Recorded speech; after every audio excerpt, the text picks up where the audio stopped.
necessidade de um projeto para o Brasil. Então são 4 documentos, depois da manhã nós vamos aprovar um sobre a necessidade de reindustrializar o país, que depois eu vou falar um pouco. Então eu vou deixar aqui esses QR Code aí para vocês, quem quiser acessar. Pega para nós, tá? E também nós estamos fazendo uma campanha que chama Orçamento Público e Transparência Popular. Eu vou deixar aqui. Quando eu fui subprefeito eu fiz isso, coloquei o orçamento de uma forma que qualquer pessoa pudesse entender. Não é você colocar serviço de terceiros, tem que colocar contratação de empresa para limpeza de córrego, para conservação de área verde.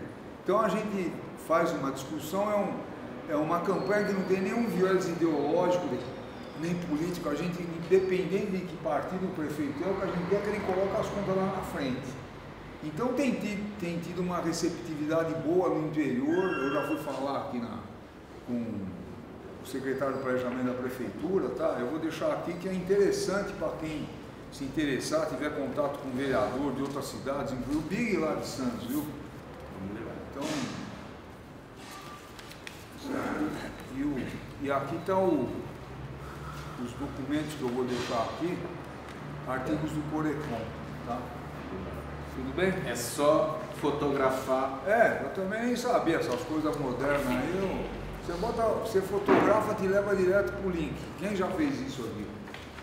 Todo mundo já fez uma coisa. A gente agora, o Pix vai pagar o posto de gasolina, você fotografa no Pix. Então vale a pena, viu, dar uma olhada nesses. Eu estou falando sério, são documentos que te ajudam a formar. Por exemplo, o negócio da indústria, a gente fala na discussão que independente se é governo conservador ou progressista, o Estado tem um papel fundamental. Por exemplo, há 2 anos atrás, vários governos da Europa se reuniram e fizeram um estatal para produzir semicondutor, quer dizer, porque para ficar independente da China. Então é o Estado que... Então é isso aí, Índio. Então estou à disposição aí. Não, acho que a ideia, Odilon, é abrir aí um espaço para você de uns 40 minutos, para você fazer uma boa fala para a gente, e aí as pessoas fazerem perguntas, fazerem aí, depois você faz uma finalização. Então tá bom. Tranquilo? Vamos lá. Então, bom, pessoal, então eu queria agradecer novamente o convite aí do Índio, de vocês. E eu acho que é muito importante a gente refletir sobre a situação do país, né? Tá uma situação complicada. Mas antes de a gente abordar algumas questões que eu acho básicas, primeiro a gente lembrar o seguinte, pessoal, o Brasil não é um país qualquer. O Brasil tem 112 milhões de habitantes. Só para dar um exemplo, a Argentina tem 45. Tem a mesma população do estado de São Paulo. O Brasil é a 6ª população do mundo. No planeta Terra tem uns 198 países que estão na ONU. O Brasil é o 6º em população, é um mercado interno enorme. Segundo, é o 5º país em extensão territorial. Só o Canadá, a Rússia, que é enorme, a China, os Estados Unidos e depois o Brasil. Com um detalhe fundamental, o Brasil é o país que tem a maior área agriculturável do mundo. A Rússia, por exemplo, é o dobro do Brasil, uma metade da Rússia está na Sibéria, que é gelo direto, e uma parte do ano cai neve. O Canadá é maior que o Brasil, mas uma parte está lá quase no Polo Norte. É um país que o Brasil tem muita água, muitos recursos naturais. E tem tecnologia, pessoal. A Embraer é a 3ª empresa do mundo hoje de aviação. Só para dar um exemplo, eu tenho ido para o interior do estado, aí a gente está fazendo o trabalho do Conselho Regional, eu estou impressionado o que tem de empresa de tecnologia e grandes empresas pelo interior do estado. A gente já teve Araçatuba, Marília, Araraquara, Santos, Araçatuba, o São José dos Campos. É um negócio que é importantíssimo, tá, do ponto de vista do número de habitantes e de riqueza gerada. Então, o que eu quero chamar a atenção é que nós temos um potencial enorme para resolver a crise brasileira. Tá certo? O grande problema é que você tem hoje no Brasil, sempre foi, os setores conservadores dominaram o país, teve alguns momentos aí, que nem a época do Jango, agora com o Lula, mas no fundamental a direita sempre tomou conta, né? Os setores conservadores impedindo avanços aí, como a reforma agrária, uma distribuição de renda, etc. Então, primeiro eu acho que é importante a gente ressaltar isso. Aí alguns dados da conjuntura. Saiu essa semana, em abril foi criado 257.200 empregos. É a maior taxa desde 2020. O que eu quero dizer é o seguinte, a economia brasileira está indo bem. A inflação, saiu o índice essa semana passada, está em 5,4%. O mercado estava até esperando mais, mas veio um pouco menor. E aí um detalhe, viu pessoal, só para vocês perceberem. Como é que fala? A proposta do Banco Central é manter o núcleo da inflação em 3%. A meta da inflação. A meta é 3%. Pode variar de 1,5% para baixo e 1,5% para cima. Está dentro do que eles...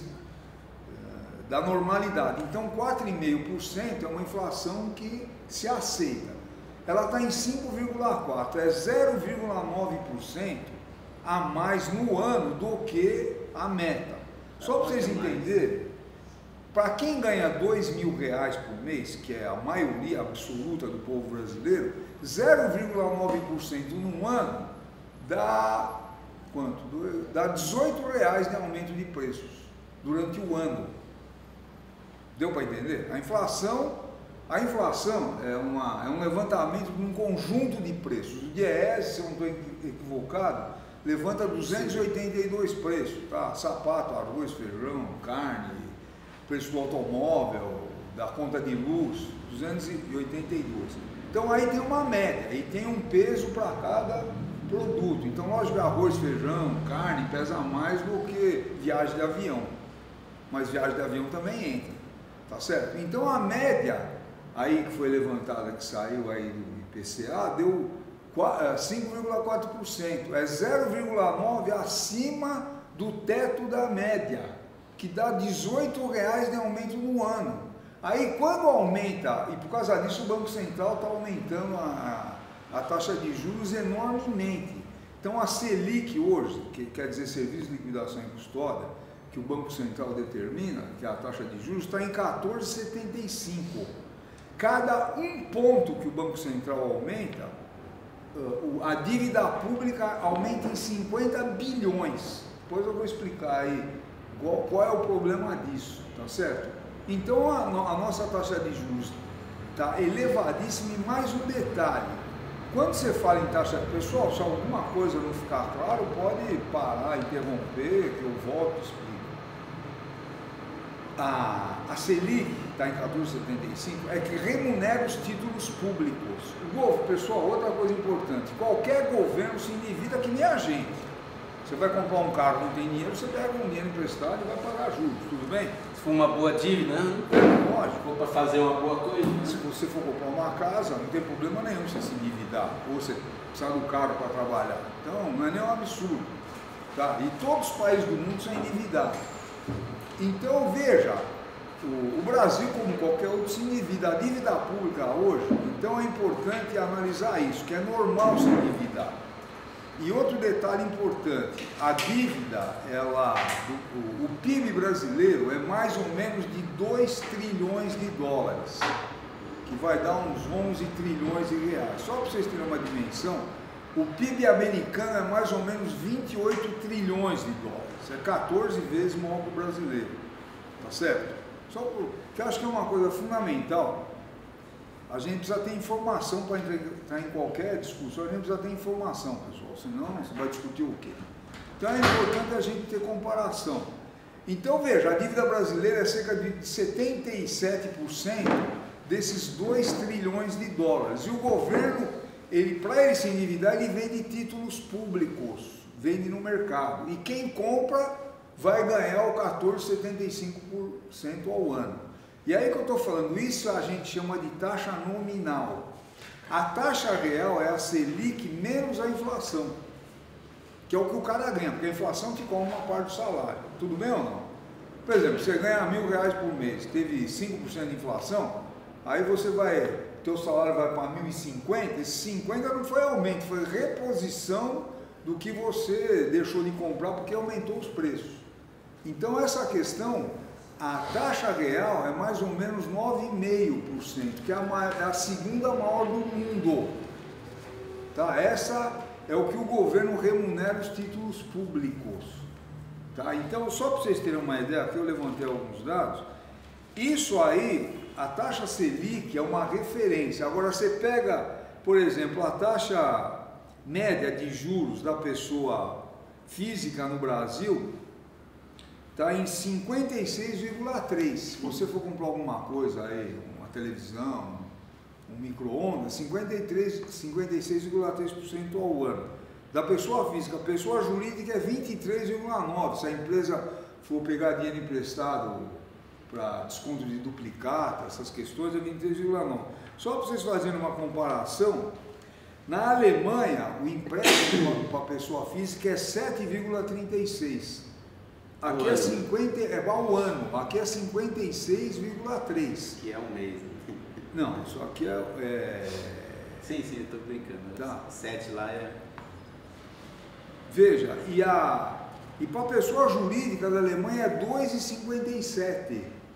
Aqui é 23,9. Tá? Só para a gente ver a diferença brutal que tem da taxa de juros aqui. Então isso é uma transferência de renda, porque o que o governo faz para pagar a dívida? Ele cobra impostos, pega esse dinheiro, você paga então IPI, IOF, etc., que está embutido nas mercadorias, o governo arrecada e paga para quem aplicou no mercado financeiro. Que quem ganha é quem que tem dinheiro aplicado no mercado financeiro. É uma minoria do povo brasileiro. Por que eu estou falando isso, pessoal? Hoje o grande problema do Brasil, um dos grandes, mas é um dos maiores, é o aumento da taxa de juros. Porque quando você aumenta os juros, aumenta o custo das empresas. A empresa precisa pegar dinheiro emprestado, então ela tem que pagar mais juros. Aí o que ela faz? Ela repassa esse aumento do custo dela para o preço das mercadorias. Quando você aumenta a taxa de juros, que é para combater a inflação, indiretamente você está aumentando a inflação. Isso é importante entender, porque a empresa, ela pega dinheiro emprestado a um juros maior, ela repassa para nós consumidores. Por exemplo, essa é uma questão. A outra é que então aumenta o custo do investimento. Muito empresário deixa de investir, prefere aplicar no mercado financeiro, lógico. Por exemplo, o empresário pega lá R$1 milhão, coloca no mercado financeiro, vai ganhar real 9,4, nominal 14,75. Então, muito empresário não investe e não gera emprego. Outra coisa, aumenta o preço dos produtos que você compra, roupa, sapato, forno micro-ondas. Então você causa um problema grave para a economia, vai paralisando a economia. Outra coisa, aumenta a dívida pública, os juros. Tá? Cada vez que aumenta a Selic, aumenta os juros da dívida pública. Então a taxa de juros é um problema gravíssimo. E por que o governo aumenta os juros? Eu pergunto, qual é a justificativa? Porque a justificativa do Banco Central é combater, chegar no centro da meta da inflação. Isso. Agora veja, você tem um pequeno problema. A inflação, um dos pontos que ela tem aumentado nos últimos meses é por causa do aumento do preço dos alimentos. Você aumentando a taxa de juros, vai cair o preço do tomate? Ou do arroz, do feijão, da carne? Então, por exemplo, é uma coisa que não tem muito nexo. Ou, por exemplo, o último levantamento, o preço dos remédios. Vai cair o preço do remédio? Então nós vamos deixar de comprar, quem precisa comprar remédio vai deixar de comprar? Então veja, o governo está com um tipo de política que, com o aumento da taxa de juros, o último dado aí sobre o crescimento do PIB, o único setor que caiu o crescimento foi a indústria, porque os empresários já estão sentindo e o mercado já está reagindo, está vendendo menos, tá certo? Então, por exemplo, essa é uma questão central, os comerciantes vendem menos, demite trabalhador, a indústria que produz menos demite trabalhador, e aí o governo vai pagar mais juros. Só para vocês terem uma ideia, este ano o governo deve pagar R$1 trilhão de juros da dívida pública. Vocês sabem o que é R$1 trilhão?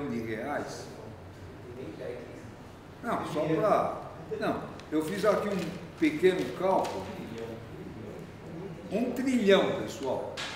Nesse ano, o governo vai tirar de investimento, já está tirando, o governo, só para vocês terem uma ideia, o governo Lula é o que está menos investindo em universidade, menos que o Bolsonaro e que o Temer, tá? Só para vocês terem uma ideia. Por exemplo, está tendo um atrito entre o Paulo Teixeira e o MST, porque não está tendo dinheiro para fazer a reforma agrária.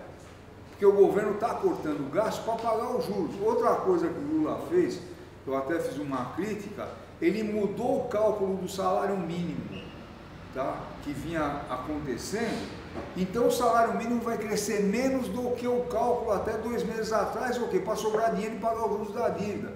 É um problema gravíssimo que o movimento sindical, aí eu quero ressaltar, o movimento sindical precisa ter esses elementos na mão para poder, quando for negociar lá com os patrões, discutir o que está acontecendo no país. Entendeu? Veja, se as pessoas não têm informação, como é que você vai discutir? Então, por exemplo, a questão do aumento da taxa de juros é algo gravíssimo desse ponto de vista. E nós fizemos no Conselho um documento fazendo a crítica a esse juros elevado. Inclusive o seguinte, viu, William? Agora em agosto nós vamos ter uma reunião do Conselho com o presidente do Banco Central, com os diretores, para discutir a política do Banco Central, que é uma coisa que os conselhos nunca fizeram. Só mais um detalhe, a gente já reuniu com a direção da FEBRABAN, o Isaac lá, tivemos uma reunião, reunimos com o presidente da Fiesp, da Confederação Nacional da Indústria, a gente tem feito várias discussões no sentido da necessidade de um projeto para o Brasil baseado no artigo 3º da Constituição Federal. Tá? Então a gente tem feito, e nós vamos fazer agora em agosto com o Banco Central essa reunião. Tem que lembrar o Galípolo que existe desigualdade social no Brasil. A gente vai ser uma conversa franca com ele a respeito disso. Como que se muda esse cálculo aí do salário mínimo? Como assim, o presidente, como que funciona isso aí? O salário, olha, é importante a tua pergunta, está colocado aqui, olha, o salário mínimo, pessoal, o que na época do Bolsonaro aumentava de acordo com a inflação. Então a inflação aumentou 5%, o salário mínimo era corrigido em 5%. No governo Lula, o que era? Era a inflação mais 2 meses antes o aumento do PIB. Então, por exemplo, em 2024, o PIB aumentou 3,4%, então em 2026, se fosse o cálculo antigo, era a inflação de 2025 mais os 3,4%. Então era um aumento real. Tanto que foi recuperando o poder do salário mínimo. E só mais um dado para vocês, eu levantei aqui, olha, aí isso é fundamental, o salário mínimo é 1.512 hoje, segundo o DIEESE, em abril o salário mínimo tinha que ser de 7.638, pô, os caras perderam a noção para falar? Então você vai no artigo 7º da Constituição Federal, item 4, você vai ver o que fala lá, o que tem que ser o salário mínimo. Que é para sustentar uma família trabalhadora na alimentação, vestimenta, transporte, saúde, previdência, lazer. Então o DIEESE calcula, quer dizer, quanto é que custa um aluguel hoje de uma casa, um trabalhador morar com ele mais a mulher e 2 filhos? Como é que é a alimentação? Não é para comer, é para comer normal, tá certo? Quanto é que custa a previdência? Pô, chega nas férias, o trabalhador tem que ter lazer. O DIEESE soma isso tudo dá 7.638. Então, por exemplo, são informações, quando eu falo da Constituição Federal, que é uma coisa, eu quero repetir, a Constituição Federal não é nem de esquerda nem de direita, ela é um acordo da sociedade, de empresários, trabalhadores, gente do campo, da cidade, que fizeram um acordo. Então está lá essa questão do artigo 7º, item 4, o artigo 3º e N outras. O grande problema é que a maioria das pessoas nem desconfia disso. Nem domina algumas questões centrais da Constituição, tá? Isso é fundamental. Então, voltando aí, por que o governo, então, aumenta a taxa de juros? Para segurar a inflação. Agora, ao nosso entender, não é por aí que você tem que controlar a inflação. Por exemplo, de alimentos você tem que ter estoque regulador, tem que importar quando o preço aumenta, para aumentar a oferta no mercado, tá certo? Tem discussões, por exemplo, colocar imposto sobre a exportação de certos produtos agrícolas para, em vez do empresário exportar e vender no mercado interno. O que eu quero dizer é que tem solução para isso, que não seja aumentar a taxa de juros. E outro problema é o seguinte, por que também é outra justificativa de aumentar a taxa de juros como a dívida pública brasileira tem aumentado, mas não é nem um disparate, a dívida pública americana é cerca de 100% do PIB. A nossa está em 77%, a do Japão é 220%, a da Itália é mais de 100%, esses países europeus.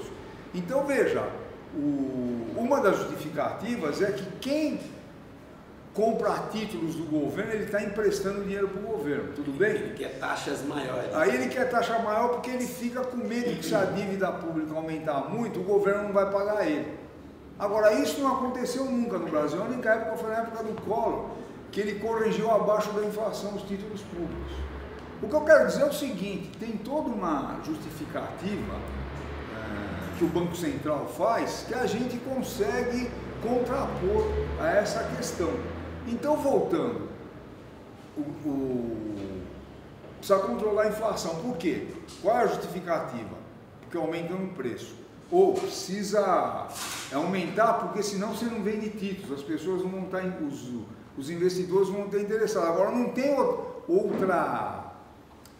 outro tipo de aplicação que rende. Se o governo abaixar 2% da taxa de juros, 3%, os aplicadores vão ganhar muito ainda. Eles não têm outro lugar para colocar. Tá certo? Pode até comprar dólar, etc., mas não vai... É uma coisa que não rende, mesmo abaixando 2% da taxa de juros ou mais. Tá certo? Eles vão continuar ganhando.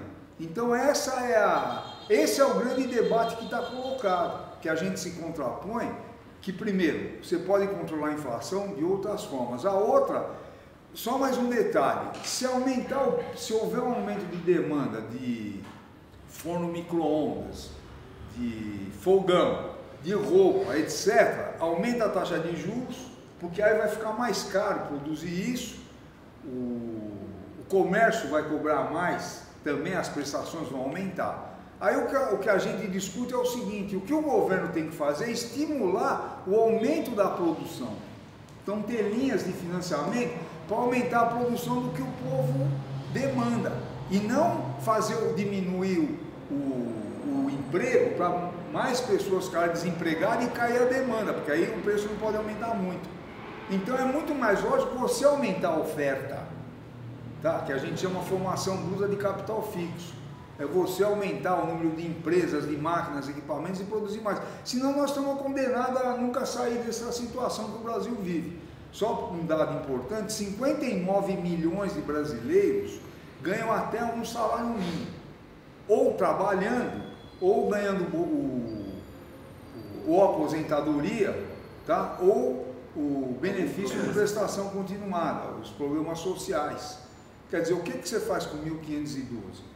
Só para dar um exemplo, o benefício de prestação continuada, o governo transfere um salário mínimo para famílias que tem, na média das pessoas, que tem que ganhar no máximo 1/4 do salário mínimo. Então, se uma família tiver 4 pessoas, elas, para receber esse benefício, cada pessoa tem que ganhar por mês 350 e poucos reais. Além disso, para ganhar isso, tem que ter um idoso ou uma pessoa que tem uma doença extremamente grave, senão não ganha esse benefício. Quer dizer, são coisas de transferência de renda que é um mínimo para você fazer o sujeito não passar fome. Tá certo? O que eu estou querendo colocar para vocês é que você precisa ter um tipo de desenvolvimento econômico que contemple isso tudo. E aí a justificativa é que o governo gasta muito. Se você pega qualquer programa de televisão, precisa corte de gastos. Para quem acompanha, para poder controlar a inflação, o governo está gastando demais. É isso ou não é? Que a gente ouve muito. É o discurso oficial. É o discurso oficial. O governo está gastando muito. Não, o governo está gastando muito. Aí uma primeira pergunta é o seguinte, aonde, tudo bem, precisa cortar gastos, vamos cortar aonde? Então só algumas informações, eu já escrevi sobre isso, inclusive eu estou querendo compilar, eu escrevi vários artigos nesses últimos meses aí, como presidente do conselho, sobre a taxa de juros, etc., publiquei na imprensa. Então, uma das questões que eu abordo é o seguinte, o poder judiciário do Brasil é o segundo mais caro do mundo. Vocês sabem qual é o teto de um funcionário público? O máximo que ele pode ganhar? 40. É o que é? É o salário do juiz do Supremo. Esse é o maior salário que um funcionário público recebe, é o juiz do Supremo Tribunal, que hoje é 46 mil e pouco.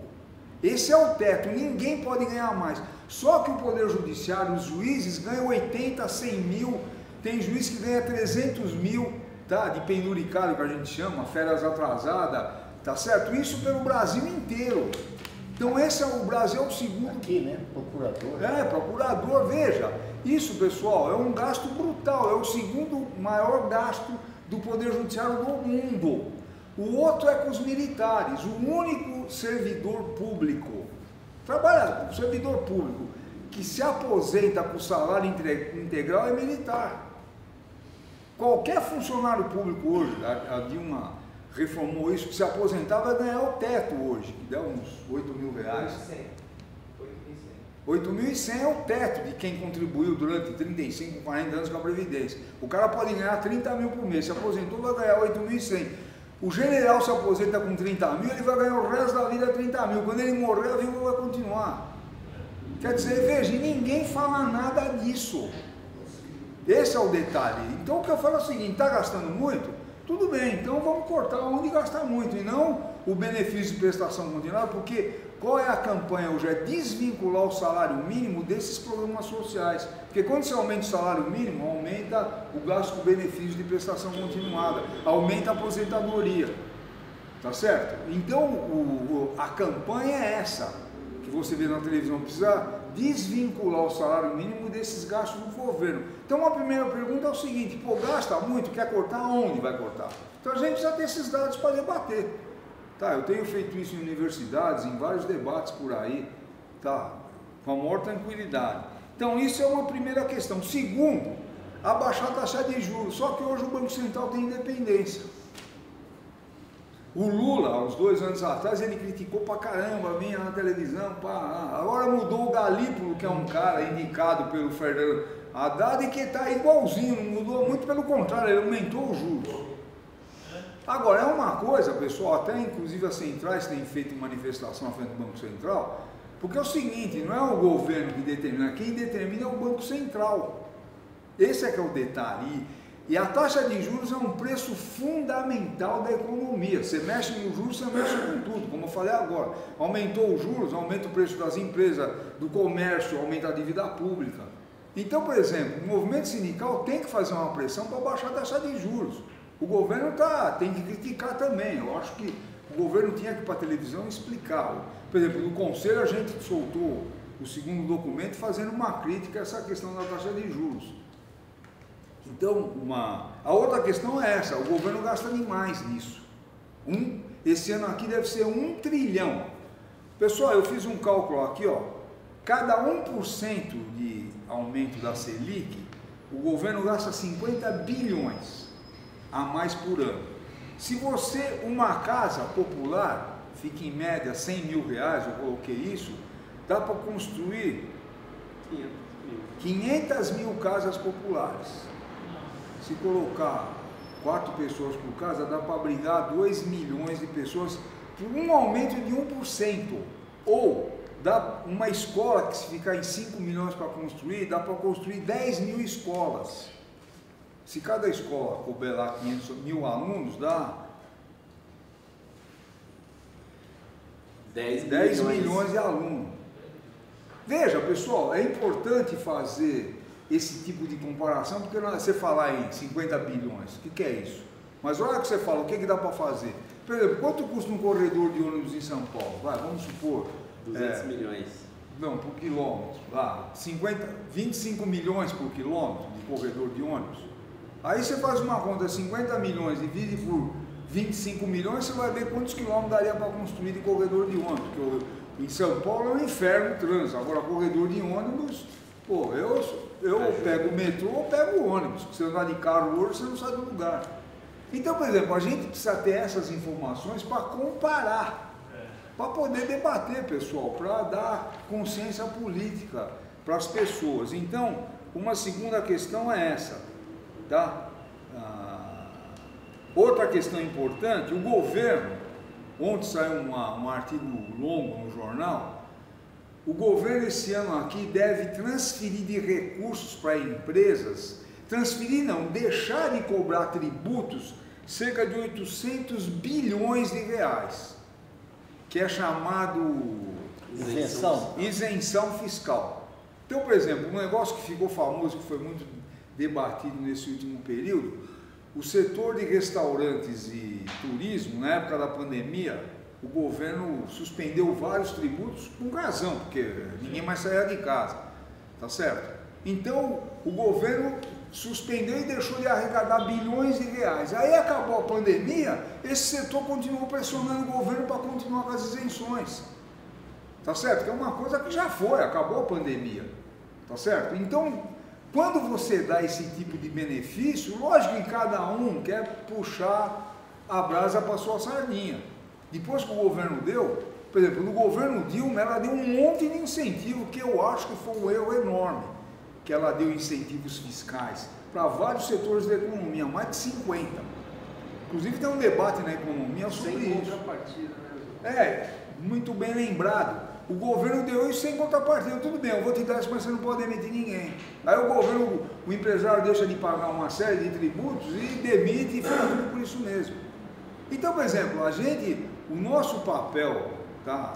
O meu papel e de vocês, logicamente, que são lideranças, é a gente informar com dados para poder fazer esse debate. Senão, você não convence ninguém, tá certo? Então, por exemplo, outra questão é essa. Outra questão é que então o governo tem que fazer uma análise de todos essas isenções, tá certo, que ele faz, para poder, que a gente chama renúncia fiscal, para ele poder falar, ó, essa daqui tem que deixar, não tem problema nenhum, que a empresa, a indústria precisa dela. Esse outro já foi, não vai ter mais. Agora você precisa fazer uma análise detalhada disso tudo aí. Tá, então é enorme isso aqui. O governo federal faz isso, os governos estaduais também fazem, então isso deixa de entrar muito dinheiro para a receita do governo, tá certo? Então essa é outra discussão. O que eu estou querendo falar? Em relação a como você diminuir gastos e como aumentar a arrecadação. Por exemplo, uma outra questão é a dívida ativa. Dívida ativa é quem deve para o governo. Isso chama dívida ativa. A dívida ativa do governo federal é cerca de 3 trilhões de reais. São pessoas que deixaram de pagar imposto de renda, empresas que deixaram de recolher previdência, de recolher outros tributos, IPI, COFINS, tá? Dá 3 trilhões. Não é? 3 trilhões. Então vamos supor, mas 50% disso é a empresa que faliu, que você não vai mais pegar, porque eles faliu, não dá para pegar. Então, se 1,5 trilhão o governo fizer uma campanha e porque isso, logicamente, envolve justiça, o cara tem direito, apela, e aí o governo perde, e aí ele entra na segunda instância, e o cara também, tá certo? Mas, por exemplo, se fosse 1,5 trilhão e o governo conseguisse, por exemplo, 5% disso ao ano, daria 75 bilhões a mais por ano. É isso, né? 1,5 trilhão. Sim. 75 bilhões, que é o governo está tomando a maior pressão do mundo para fazer cortes, porque ele está gastando esse ano mais ou menos 30, 40 bilhões a mais do que ele falou que ia gastar. Então veja, você tem várias áreas que você tem que dominar e fazer esse debate na sociedade, tá? Para poder ver que é possível você ter um projeto para o país. Aí veja, pessoal, a outra coisa também, por exemplo, os parlamentares, pessoal, eu fui vereador em São Paulo, cada vereador tem 21 assessores. Você acha que precisa disso?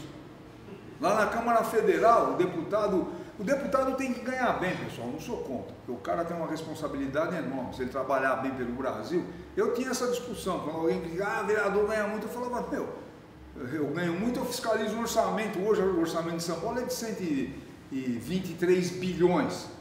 Só uma informação importante para vocês, quando eu fui vereador, o ano retrasado, o Maluf devolveu para a cidade 250 milhões de reais. Fui eu que entrei no Ministério Público, porque eu tinha uma equipe de alto nível, a gente acompanhou o orçamento e viu que tinha superfaturamento no túnel Ayrton Senna. Aí a gente entrou no Ministério Público, demorou 30 anos, mas ele devolveu 250 milhões para a cidade. Então, por exemplo, com esse dinheiro dá para pagar o salário de tudo quanto é vereador durante 5 anos. Então, se os vereadores ou os deputados federais agirem a favor do povo, eles ganhando bem não tem problema, porque eles conseguem impedir que você gaste em outras áreas, mas não precisa ter tudo isso de funcionário lá. Essas vantagens todas. Então, agora veja, a imprensa não debate. Principalmente que a maioria da direita. Quando a gente for a maioria, a gente pode até ter. Mas entendeu? Não, então, o que eu estou querendo dizer para vocês, que você gasta muito, agora precisa saber quem gasta muito. Não é o trabalhador, tá? Não é o Bolsa Família. Cerca de 21 milhões de famílias, 20 milhões e 500 mil famílias recebem R$600 por mês, que é uma complementação de renda. Não é nada. Tá certo? Isso não é nada. E se gasta muito mais. Por exemplo, se você multiplicar isso, vai dar quanto? 200 bilhões? Nem sei, precisava fazer a conta aí. 21 milhões de famílias, R$600. Tá certo? Vai dar menos de 200 bilhões. Bem menos. Agora, os juros vai ficar em 1 trilhão. Só para a gente perceber onde cortar e aonde gastar. A isenção também, né? 800 bilhões de isenção. Exatamente. Então, olha, tem mais. A reforma tributária. Um dado que eu tenho discutido muito. O ITR é o Imposto Territorial Rural. É o que os grandes fazendeiros pagam. E também pequenos. O ITR do Brasil inteiro, do Rio Grande do Sul até o Amazonas, o ano inteirinho, de janeiro a dezembro, é menor do que 3 meses de arrecadação do IPTU da cidade de São Paulo. Dá para vocês entenderem isso? Isso são dados reais, não é que eu estou inventando. Os caras não pagam nada e ninguém fala nada. Tá certo? É um lado aí, né? Fala um negócio, não dá dentro também. Desculpa. Principalmente no negócio. Lógico, principalmente, né? São os grandes fazendeiros. Eu pago mais, vocês devem pagar mais de IPTU do que esses caras de Imposto Territorial Rural. Ximenes, que é fazendeiro lá. Outra questão, por exemplo, Imposto Soberança, quando a princesa Diana lá morreu lá, aquela princesa inglesa, isso daí eu até escrevi um artigo no Le Monde na época, já faz vários anos, acho que mais de uma década. Ela deixou 30 milhões de dólares de herança para os filhos dela. O governo cobrou quase 15 milhões de imposto sobre herança. Cerca de 50%. Aqui em São Paulo é 4%. Imposto sobre herança. E lógico, qualquer imposto para ser justo, ele precisa ser progressivo. Se, vamos supor, morreu lá o cara, deixou uma casa de 1 milhão, você não vai cobrar 50%, você cobra 4% ou 2%, e à medida que a herança vai aumentando, você cobra mais. Ou qualquer tributo, imposto de renda, etc. Para ser justo, ele tem que ser progressivo, porque você alivia quem ganha menos, ou quem tem menos propriedade, ou quem é mais rico. Então, pessoal, em resumo, tá? Acho que já deu meu tempo? Então, em resumo é o seguinte, o Brasil, aquilo que eu falei, o Brasil tem todas as condições de superar a crise, é um país que eu dei os indicadores aí, tá? Inclusive o Paulo Nogueira Batista, um grande economista, ele lançou um livro que chama O Brasil não cabe no quintal de ninguém. O Brasil não é um país eco, o Brasil tem um potencial brutal, tá? E tem, o que eu mostrei aqui é que tem todas as condições de fazer grandes, o Brasil precisa de investimentos para encerrar, ó, na área da saúde, desde construção de postos de saúde até saneamento básico é um plano de saúde. Você pega lá, o Pará, saiu hoje uma notícia que vai ter a COP30 lá e a maioria da população não tem tratamento de esgoto. E você tem várias capitais do Brasil que não tem. Você precisa investir em educação, que é a base do desenvolvimento de qualquer país do mundo, precisa pagar bem professor, ter condições, escolas boas. O que eu falo muito é o seguinte, pessoal, eu não sou mais inteligente que ninguém, é que eu tive oportunidade na vida. As pessoas precisam de oportunidade. Você deve ter na periferia das grandes cidades milhares de jovens que nasceram com um biotipo físico que seria um campeão olímpico de natação. Só que eles nunca entraram numa piscina na vida, vão morrer sem desenvolver. Como tem milhares de jovens desejando que seriam excelentes engenheiros, cientistas, vão morrer porque sem aproveitar, porque largaram o estudo para ajudar a família. É questão de oportunidade. E o Estado tem que fazer isso desse ponto de vista.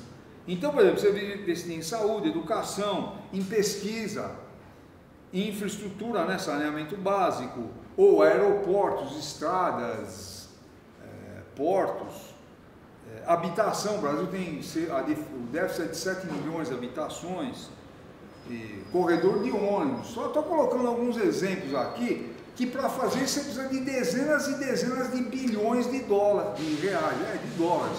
Agora, isso tem quem? Só que você precisa de uma reforma geral no país. E eu não estou colocando aqui nenhuma questão de revolução, não. Estou falando de acabar com a propriedade privada, não é nada disso. São reformas de caráter democrático que muitos países da Europa já fizeram faz décadas e décadas e séculos. E aqui, dado que é uma tremenda ignorância da população, dado que muito pouca gente tem esse tipo de informações e acaba não conseguindo fazer o debate e se submeter a isso.